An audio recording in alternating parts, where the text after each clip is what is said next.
Welcome to Wild Pursuits with Cross Trail Outfitters, where we guide the next generation to Christ through the outdoors.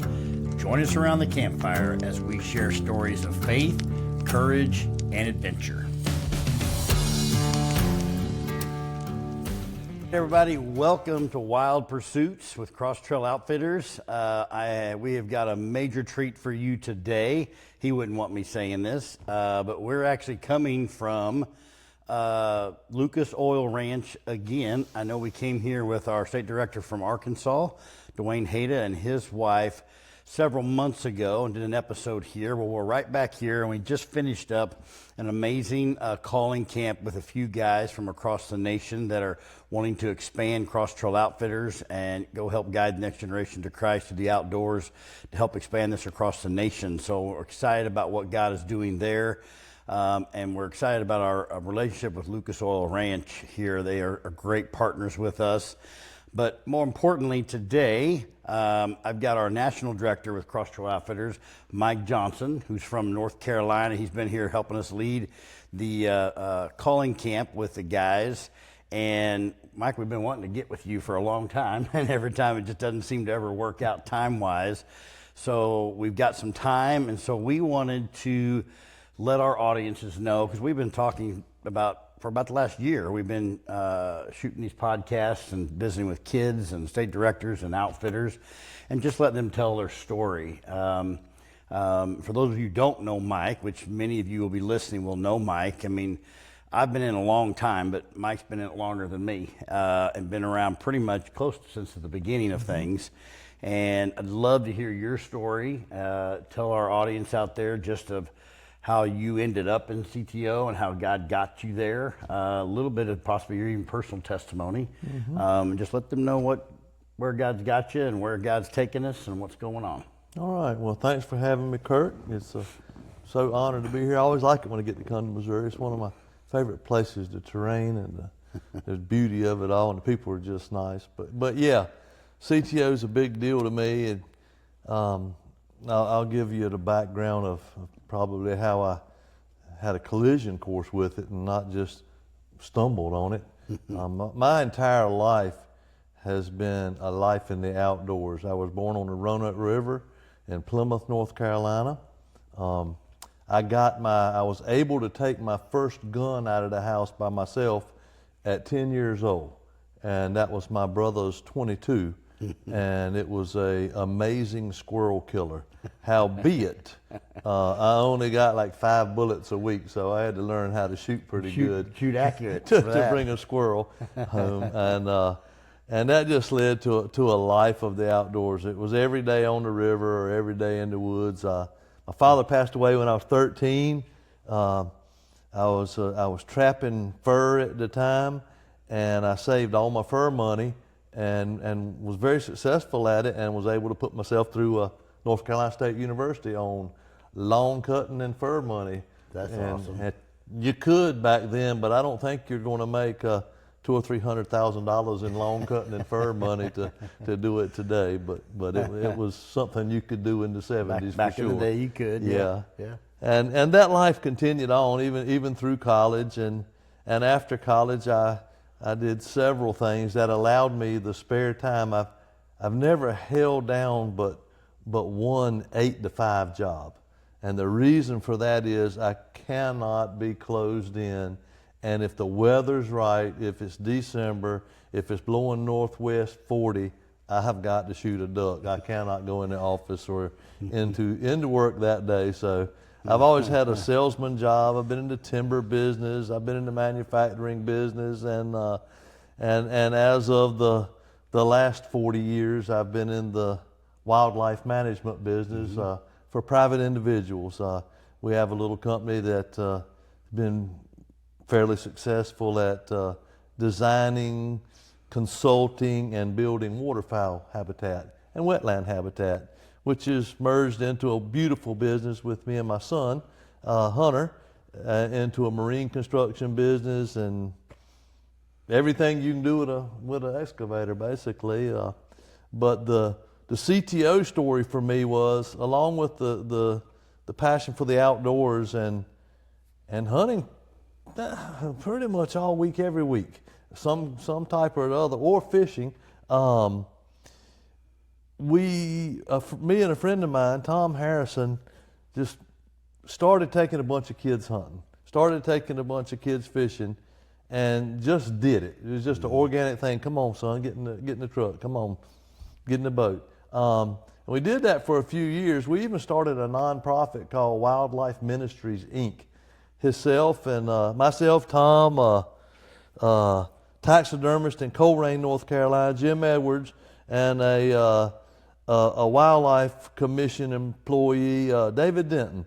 We had this ministry, Wildlife Ministries, Inc., but all we knew was the title. We never did anything with it. We couldn't figure out what it was supposed to do, but it was a cool title. It sounds cool. Yeah, it sounds cool. We thought it was pretty cool to have it, but it didn't do anything, much like a lot of things I've tried in life. It didn't do anything. But I was home one day, and my friend Tom was at Safari Club International, and he called me, and he said, I found out what we're supposed to do. Well, I didn't know we were supposed to do anything. He just called me. I found out what we're supposed to do. But I said, what are you talking about, Tom? He said, I found out what we're supposed to do. I said, well, what are we supposed to do? He said, we're supposed to do cross-trail outfitters. I went, okay, what's that? And then he explained to me he'd met a man named Mike Arnold at Safari Club, and he was the founder and at that time the national director of Cross-Trail Outfitters. And he had an amazing youth ministry for boys. It was a ministry for boys 7 to 20, and he carried them out hunting and fishing and discipled them, led them to Christ, discipled them, and built lifelong relationships with them. And he said, man, I've seen the format and they got it going on. And I said, well, that is interesting. But at the time, I was more interested in really doing that when I felt like doing that, and taking a kid when I felt like taking a kid. It fit your schedule. Fit my schedule, because my schedule was my hunting and fishing first. But Tom comes back to North Carolina, and Tom, being the kind of guy that he is, he just takes the bull by the horn, and I'm gonna get this done. And that's he is a no back down kind of guy. Yeah. And so he brought Mr. Arnold to North Carolina. He got me to help him set up a caravan from Manteo, North Carolina, which is right on the Outer Banks, to Murphy, North Carolina, which is on the western tip of North Carolina in the mountains. And we had meetings in between. And we did that. I set up the first one in Manteo. I said, well, I'll set up the first one. I think I know 10 or 12 guys that would like to show up to hear the story. And I think I know who you're looking for to run this thing in North Carolina. He's going to be there. And his name was Brian Dehart. He runs an outdoor sportsman's fellowship and has for years. But at that time, he was like me and Tom. He had this thing and he didn't know what to do with it. I said, well, I got the thing for you. You're going to be this guy. Well, now he didn't do that, and his thing is doing really well, his sportsman's fellowship for men all over North Carolina. But backing up a little bit, I said, well, I'll tell you what, I'll get the 10 people together, and I'll cook ribs, because I enjoy cooking. And I said, I'll cook ribs for everybody. I'll be your cook for the day. So we did that. The caravan headed west, and I rode with them to, I think, Greenville, North Carolina, and another town, maybe out around Montreat, where we went to the Graham's place. But then I came back home. Well, they finished their caravan and they finished their series of meetings, and they came back. I said, well, did y'all find your guy? Is it Brian? They said, no, it ain't Brian. I said, oh, right, really? You found a guy? They said, yeah. I said, well, hey, who is it? And they said, it's you. I went, oh, no. I'm the rib cook. That's my job. That's what I do for God. I cook ribs. But they were right. I was wrong, as usual when we do things. But that kind of started out Cross Trail Outfitters in North Carolina. We did our first summer camp on an island at Oregon Inlet called Blue Peter Island, owned by a bunch of old locals, but they were friends of mine. And I said, man, can I borrow your island? And they said, yeah, you can. And I'd never borrowed their island. I didn't even think you could. And that's kind of something private. But they did. And I was happy. And I asked Mr. Arnold, I said, well, I've never done a summer camp. I don't know what to do. Why don't you come with me and help? And he did, but I had one 20-foot wooden boat at the time, which 20 foot sounds like a big boat, but it's not a very big boat with the grown-up and 13 kids in it. A pile of kids. And you're around Oregon Inlet, North Carolina, which is one of the most dangerous places in the world to be on a boat at times, but it's also one of the most beautiful places. Long story short, into that first ever summer camp in North Carolina, we had 13 boys, and 11 of them accepted Christ as their Savior that first week of summer camp. Wow. And it still makes an impression today. Yeah. Needless to say, that made a lifelong impression for me, and that was kind of a confirmation. Okay, I know I didn't want to do this. I just wanted to take a couple kids hunting when I wanted to, and that flipped it to that became the priority, and I can go hunting for myself or fishing for myself when I want to. Yeah. After they get first shot. So we started Cross Trail Outfitters of North Carolina, established it, and after that camp, and it was so successful, I made a deal with God, and you're not supposed to, and you're not supposed to tempt him, but I've got the Mike Johnson Revised Standard Edition of the Bible that I follow quite often. And you're a man. And I'm a man. So I said, all right, God, that. here's the deal. I need an island just like this. And I need houses on that island. I don't need it to be anybody else's. And I need a whole fleet of good boats. I put enough stuff out there that even God couldn't produce, that I figured it would take care of it and it just go away. Well, I don't know how many years ago that's been, probably 10 years, fast forward 10 years, we own an island. We have 2 beautiful homes on that island. We have a fleet of boats that are top notch, and the whole place is amazing. Our summer camp is in such demand that we open it up for sign up at 12:01 January 1, and it's filled by the next morning. And God just super blessed everything we've done. We've got a group of amazing men from Manio to Murphy now doing the ministry. They do a beautiful job. And I'd love to be able to recall the number of salvation experiences just in this year alone. But it's uncountable. It's not unmemorable, but it's uncountable. And just the fact that I bump into young men all over North Carolina that are now showing me their babies and are grown, living in their own homes. Hey, Mr. Mike, oh yeah, I remember when you got saved. I remember we were out there catching Spanish mackerel. I remember you were out at a campfire. I remember when we were deer hunting and you came to know Christ. And the amount of confirmation you get that you're on the right trail.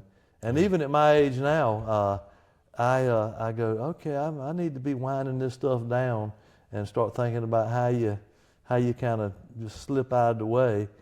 But sure as I do, I'll get a text or a confirmation. Hey, Mr. Mike, just checking in, just letting you know my wife's pregnant, and that's one of the boys. So I guess having enough passion for the outdoors and of course the passion that I do have for Christ, he found a way to find the perfect fit for me.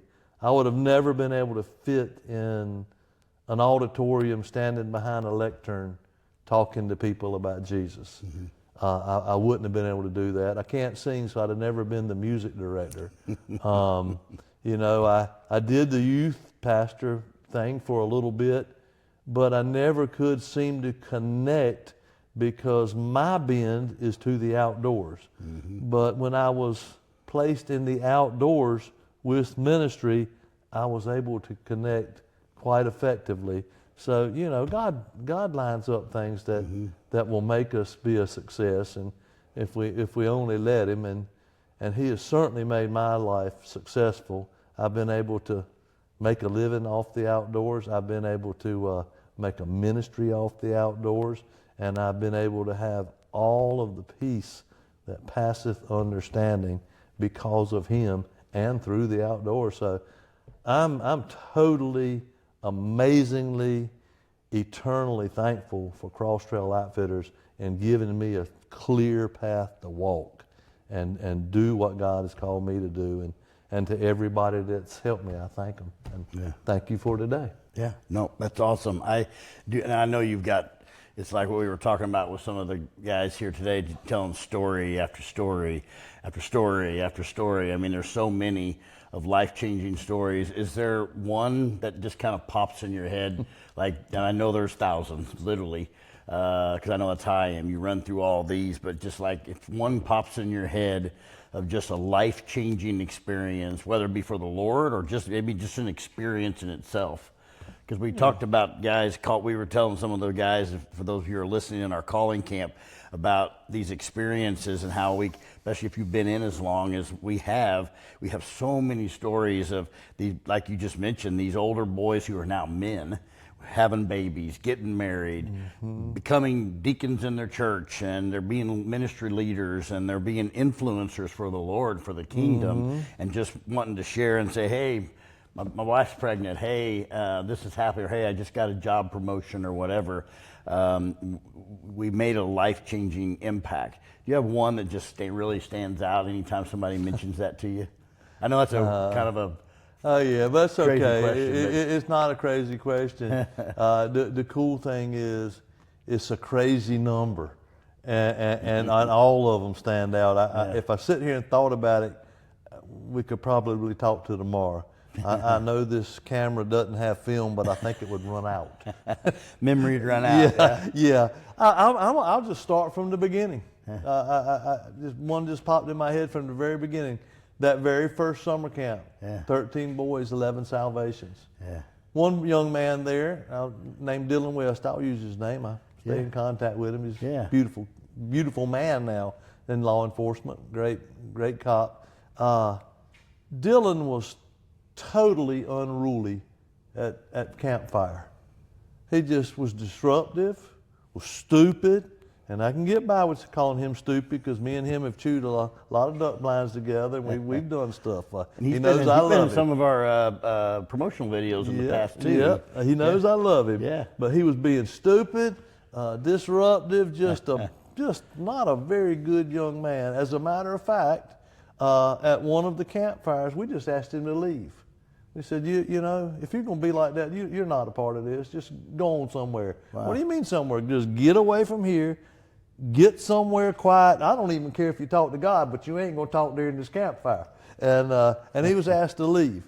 There was another young man at the same campfire, Matthew Eakes, great young man. He's in the hunting business now.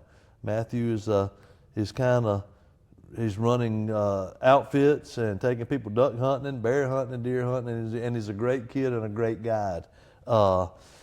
Matthew, we ask everybody to leave the campfire and just go get alone with God. You know, our campfires are God, Johnny, meet God, and just our whole job is just to get out of the hustle and bustle of life and get away in the outdoors and let those two get together. That's all our job is. But we sent them away, and we'd been talking about salvation, and we've been talking about hearing from God. That was kind of the theme of our campfires.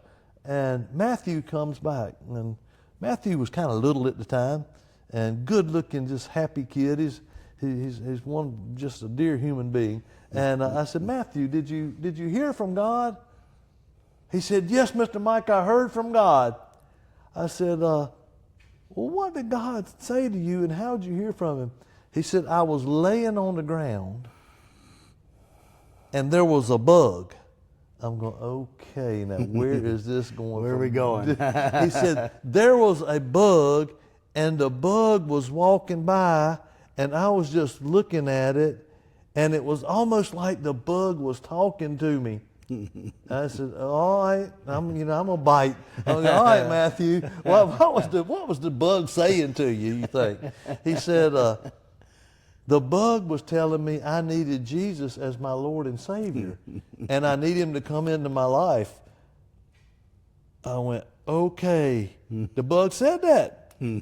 Well, I had, throughout time, I had seen some amazing things that God did, and the last thing I was going to do was doubt that God could talk through a bug to Matthew. Yeah. But the long story short is, if you notice what Matthew said, he said, I need to have Jesus in my life. Yeah. Well, Matthew was already halfway there in his statement. I said, well, Matthew, in fact, is that what you want to happen in your life? You want to accept Christ as your Lord and Savior, and you want to be a Christian man? He said, yes, sir, Mr. Mike. So that led to that, and to this day, I can say Matthew was led to the Lord halfway by a bug, but if nothing else, he's got one of the coolest testimonies in America. That's awesome. And I like it. That's a great story. and it gets better. We invited Dylan back to the campfire. Dylan was the out-of-control young boy that was not being very good. And he comes back to the campfire all on his own. We welcomed him in, and tears were rolling down his cheek. And while he was away, God had dealt with him in a different way, but the same. Mm-hmm. He come back bawling like a baby, asked us to forgive him for being bad, and asked us to help him make Christ be the Savior of his life. Wow. And he accepted Christ right then and there. So, you start from the beginning. That's the way that week went. And I don't know how many weeks I've had since then, but there's been an awful lot, and we would run out of film. Wow. Those are amazing stories. And we, as you know, we call those kind of CTO moments, and they're everywhere. They're all over this country, and it's so. It never gets old hearing them. I could hear that story over and over. Now, I will say, out of all the people I've been talking to, I haven't had anybody talk to about where God spoke through a bug.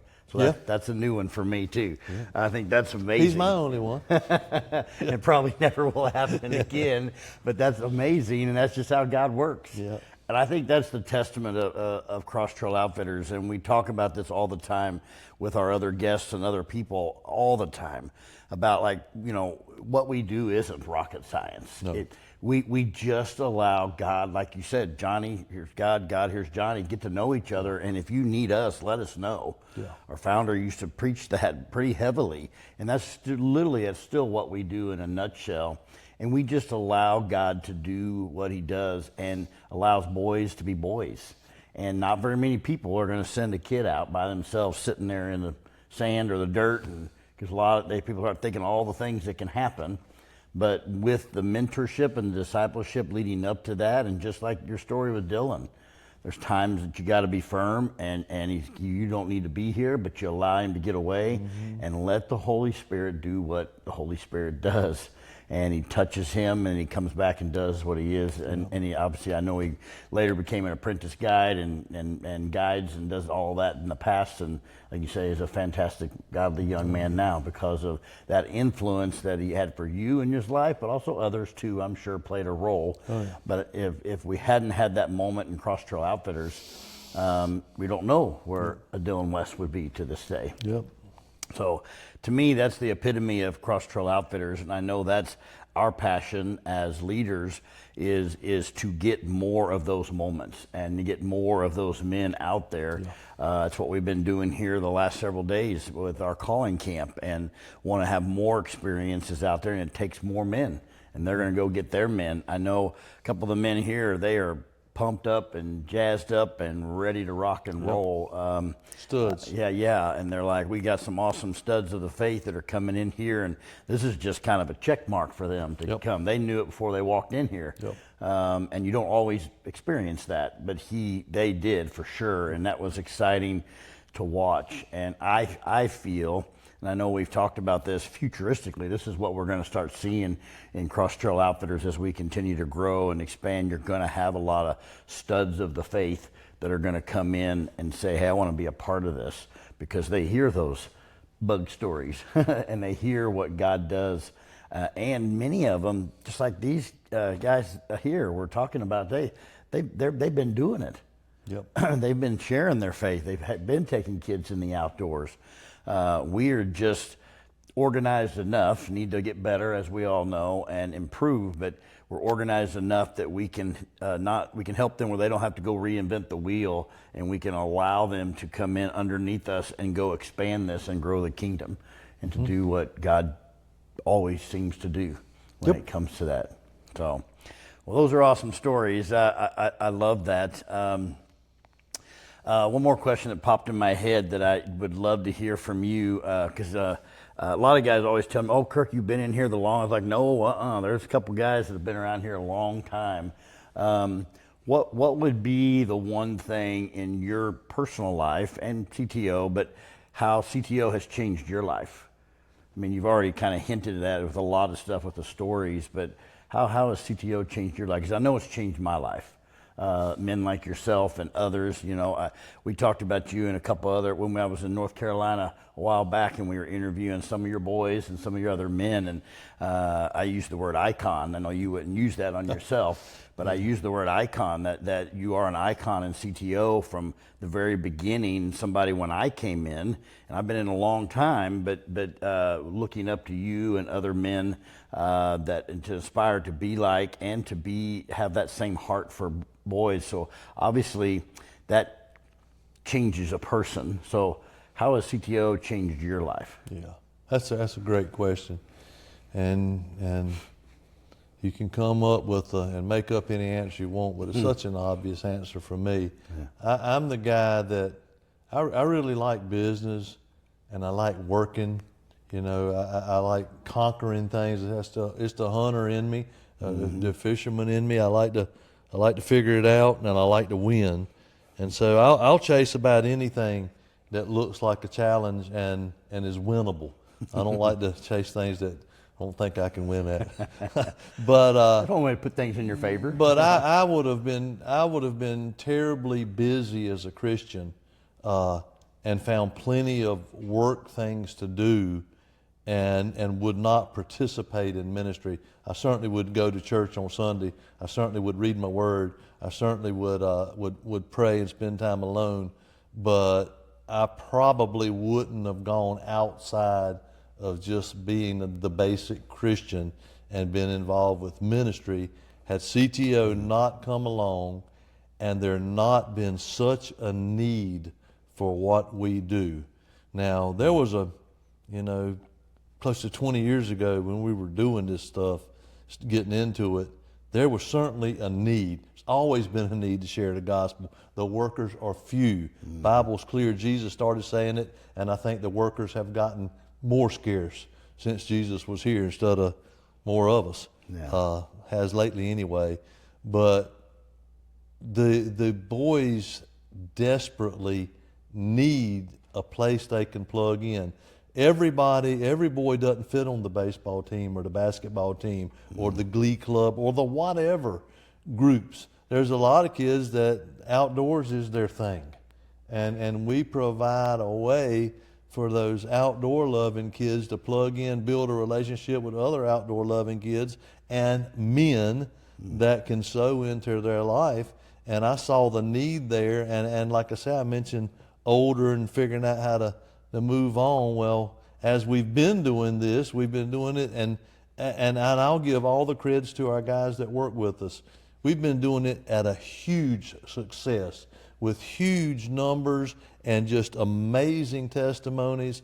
But as we're doing it, the need is increasing exponentially because culture in this country is changing. It's not only going away from the outdoors, but it's certainly going away from Christianity, and it is certainly going away from the two-parent home, the Leave It to Beaver home, where all kids have an opportunity for a good raising. It's just total culture change. You can go right down the list of everything that's gone wrong. So now demand for what we do, I'd be shame on me if I step away and go, well, I've had enough. You can't get enough because there's not enough of us. And I say that, and whoever's looking at this podcast, if you are sitting on a church pew on a Sunday and you've ever wore a piece of camouflage or you've ever picked up a fly rod or a spinning rod and you love Jesus and you love children, and you're sitting up there looking at the preacher and he's preaching, and you're going, man, I wish I had a ministry like that. I wish I could preach. Or you really enjoyed the praise music and you said, gosh, I wish I could sing and lead somebody, but you're still sitting there without a ministry.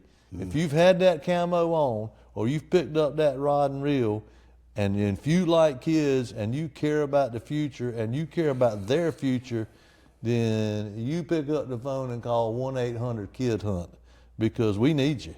And if we don't need you, if you don't want to do it, we'll find a place for you. So don't miss the opportunity, because this generation is in trouble and they need your help. Wow. I'm ready to sign up. Oh, wait a minute. We've already signed up, but I'm ready to sign up again. And I will echo what he just said. The need is so great, and God is doing a great work, and there's so many young men and men sitting in churches right now that you cannot figure out what their next step is, how they can get plugged in, but they want to, but just don't know. We fit that bill. We got a spot for you. Yeah, we got a spot for you. So if God's prompting you, or if you're sitting there listening and you know of a man in your church or outside of your church that you know that needs something like this, or a young man or a kid, just like Mike said, call. You can get on our website, teamcto.org, or call 866-KID-HUNT. All of those things you can do to get plugged in. We will get you plugged in, and God will do an amazing work in your life. That's why I wanted to hear what Mike was saying about how God had changed his life through CTO. And I know CTO, God has changed my life in CTO, and I can't imagine doing anything else. That's why these stories are so inspirational to me, and having men like Mike in the ministry, and we need more Mikes out there to do what we do. So, Mike, this has been awesome, brother. I appreciate your heart, appreciate your leadership, appreciate all you have done for the kingdom and everything you've done with Cross Trail Outfitters, because more is to come. Much more. God is doing a great work, and God is expanding his kingdom through Cross Trail Outfitters. So it's been great to hear your story, and I know people are going to love it. I know I loved hearing what one of the young men from Arkansas was saying, that he's been inspired by listening to these podcasts, hearing these stories like this. So again, check us out, 866-KID-HUNT, or go to teamcto.org. But man, thanks for sitting around a campfire right here with Wild Pursuits with Cross Trail Outfitters. Thank you for listening to Wild Pursuits with Cross Trail Outfitters. CTO is a hunting and fishing club with the mission of guiding the next generation to Christ through the outdoors. If you'd like to support us or are interested in getting involved, visit us on our website at teamcto.org. Links are in the description. Make sure to like and share our podcast. And join us next time around the campfire with Wild Pursuits.